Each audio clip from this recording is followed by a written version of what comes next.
Bismillahirrahmanirrahim. Assalamualaikum warahmatullahi wabarakatuh. Alhamdulillah. Alhamdulillahirabbil alamin wassalatu wassalamu asrofil anbiya wal mursalin Sayyidina Muhammadin wa ala alihi washabihi ajmain. Rabbi israh li sadri wa yassir li amri wahlul 'uqdatam min lisani yafqahu qawli. Halo teman-teman sekalian, sahabat yang mulia, apa kabar? Alhamdulillah. Kita berjumpa lagi di dunia maya dalam keadaan sehat walafiat, dan oleh karena itu jangan pernah lupa untuk bersyukur kepada Allah Subhanahu wa taala atas segala limpahan karunia yang diberikan kepada kita yang begitu banyak dan mustahil kita bisa menghitungnya. Di antaranya adalah karunia kesehatan, karunia kesempatan, karunia umur panjang yang barokah, dan tentu karunia yang paling agung adalah karunia iman dan Islam. Karena dengan keduanya itulah kita akan selamat fid dunya wal akhirah. Dan selanjutnya mari kita bersolawat kepada baginda Rasulullah Muhammad SAW. Allahumma sholli ala Sayyidina Muhammad wa ala ali Sayyidina Muhammad. Teman-teman sekalian, alhamdulillah saya bisa kembali hadir untuk melanjutkan membaca buku Sirah Nabawiyah, buku tentang kisah perjalanan kehidupan baginda Rasulullah Muhammad Sallallahu Alaihi Wasallam. Dan pada sore hari ini saya akan melanjutkan bab yang kemarin belum tuntas, yaitu Baiat Aqobah yang kedua. Ini memang bab yang relatif cukup panjang, nanti bisa beberapa kali konten nanti ya. Nah, sekarang saya lanjutkan dengan sub penegasan kembali konsekuensi serius dari baiat. Setelah pembicaraan tentang syarat-syarat baiat selesai dan kedua belah pihak sepakat untuk segera melangsungkannya, berdirilah dua orang laki-laki dari angkatan pertama yang masuk Islam pada 2 musim lalu, yaitu tahun ke-11 dan ke-12 kenabian. Salah seorang dari keduanya berdiri lalu disusul oleh yang seorang lagi untuk menegaskan kepada kaumnya konsekuensi serius dari tanggung jawab yang harus dipikul, sehingga mereka tidak melakukan baiat kecuali benar-benar menyadari hakikat perkara tersebut.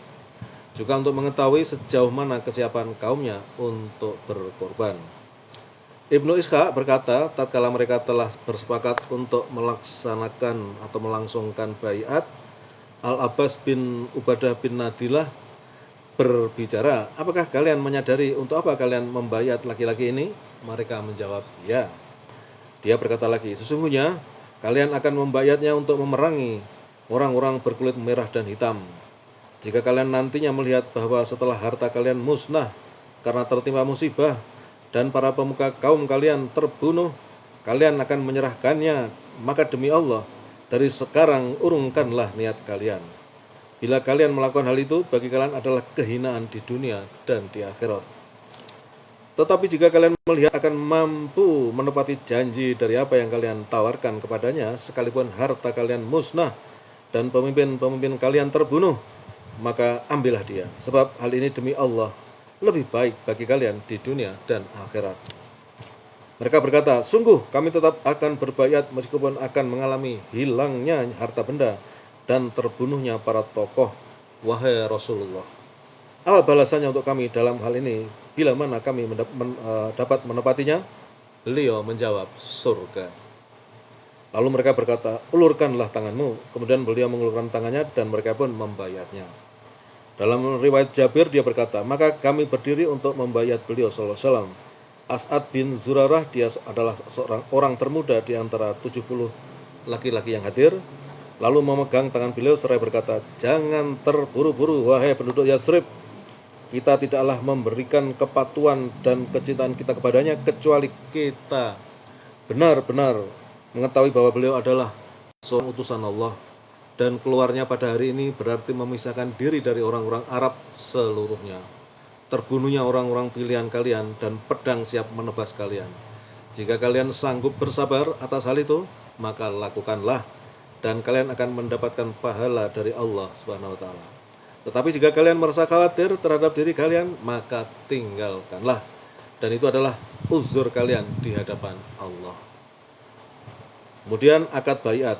Setelah penetapan poin-poin baiat dan setelah adanya penegasan dan kepastian, maka dimulailah akad baiat dengan saling berjabatan tangan. Setelah mengisahkan perkataan As'ad bin Zurarah, Jabir berkata, maka mereka berkata, wahai As'ad, singkirkan tanganmu dari kami. Demi Allah, kami tidak akan meninggalkan baiat ini dan tidak pula membatalkannya. Ketika itu barulah As'ad mengetahui kesiapan kaumnya untuk berkorban demi meniti jalan Islam. Dia yakin dan bisa memastikan hal itu sebagai seorang pengemban dakwah yang ulung bersama-sama dengan Mus'ab bin Umair. Dengan sikapnya tersebut, As'ad menjadi pemuka agama bagi orang-orang yang menyatakan baiat. Menurut Ibnu Ishaq, Bani An-Najjar menganggap Abu Umamah As'ad bin Zurarah adalah orang yang pertama kali mengulurkan tangannya guna berbaiat. Sesudah itu dimulailah baiat secara umum. Jabir menuturkan, maka kami pun bangkit seorang demi seorang, lalu beliau mengambil baiat dari kami dan berjanji bahwa balasan untuk kami adalah surga. Adapun baiat untuk dua perempuan yang ikut menyaksikan kejadian itu adalah berupa bacaan, karena Rasulullah tidak menjabat tangan perempuan yang bukan mahramnya. 12 orang pemuka kaum. Setelah baiat selesai, Rasulullah SAW meminta agar dipilih 12 orang tokoh yang merupakan perwakilan dari kaumnya, yang akan memikul tanggung jawab terhadap mereka dalam melaksanakan isi baiat. Beliau SAW berkata kepada mereka, pilihlah untukku dari kalian 12 orang wakil yang akan menjadi pemimpin bagi kaumnya dan bertanggung jawab terhadap mereka. Seketika itu langsung dipilih 12 orang, yaitu 9 orang dari suku Khazraj dan 3 orang dari suku Aus. Nama-nama mereka adalah perwakilan Khazraj, As'ad bin Zurarah bin Ads, Sa'ad bin Robi bin Amru, Rofi bin Malik bin Al-Ajlan, Abdullah bin Rawahah bin Sa'labah, Al-Barra bin Ma'rur bin Sakhr, Abdullah bin Amru bin Haram, Ubadah bin Asyamid bin Qais, Sa'ad bin Ubadah bin Dulaim, Al-Muzir bin Amr bin Kunais. Kemudian dari perwakilan Aus, 1 Usaid bin Hudlair bin Samma, 2 Sa'ad bin Khaid Samah bin Al-Harits, 3 Rifa'ah bin Abdul Munzir bin Zubair. Setelah pemilihan mereka selesai, Nabi SAW mengambil janji lain terhadap mereka sebagai para pemimpin terpilih yang diserai tanggung jawab atas kaumnya. Beliau berkata kepada mereka, kalian bertanggung jawab atas kaum kalian sebagaimana pertanggungjawaban kaum Hawariyin terhadap Isa bin Maryam alaihissalam. Dan aku adalah bertanggung jawab atas kaumku, yaitu seluruh kaum muslim. Mereka menjawab, baik, kami bersedia. Nah, sebagai closing, sebagai penutup teman-teman, saya akan menyampaikan tentang setan menyingkap perihal perjanjian. Ketika proses pengukuhan perjanjian sudah selesai dan mereka hampir saja akan pergi berpencar, salah satu setan menyingkapnya. Tetapi karena penyingkapan ini terjadi di saat-saat terakhir dan berita ini tidak mungkin segera sampai kepada pemuka Quraisy, sehingga pasukan mereka bisa menyergap secara tiba-tiba orang-orang yang sedang berada di lereng bukit. Maka setan itu berdiri di dataran tinggi lalu berteriak-teriak sekuatnya, wahai penghuni rumah-rumah, apakah kalian ingin mengetahui Muhammad dan para pengikutnya?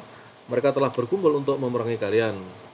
Rasulullah SAW berkata, inilah Azabul Aqobah atau nama setan. Demi Allah, aku akan mengerahkan segenap upaya untuk menghancur kamu, wahai musuh Allah. Beliau lalu meminta mereka kembali ke perkemahan masing-masing. Sementara itu teman-teman ya, untuk sore ini besok kita lanjutkan dengan persiapan kaum Ansor menyerang Quraisy. Jadi ini kekuatan dari kubu Rasulullah sudah semakin kuat ya. Kaum Ansor, kaum penduduk setempat di kota Yathrib atau Madinah ya. Demikian teman-teman yang bisa saya sampaikan, kebenaran datang dari Allah. Bila saya dalam menyampaikan ada kekurangan, kesalahan, mohon dimaafkan. Terus lanjutkan ibadah puasa, semoga ibadah puasa kita diterima dan diridhoi oleh Allah Subhanahu wa taala dan kita semua menjadi manusia atau hamba yang bertakwa. Amin ya rabbal alamin. Assalamualaikum warahmatullahi wabarakatuh.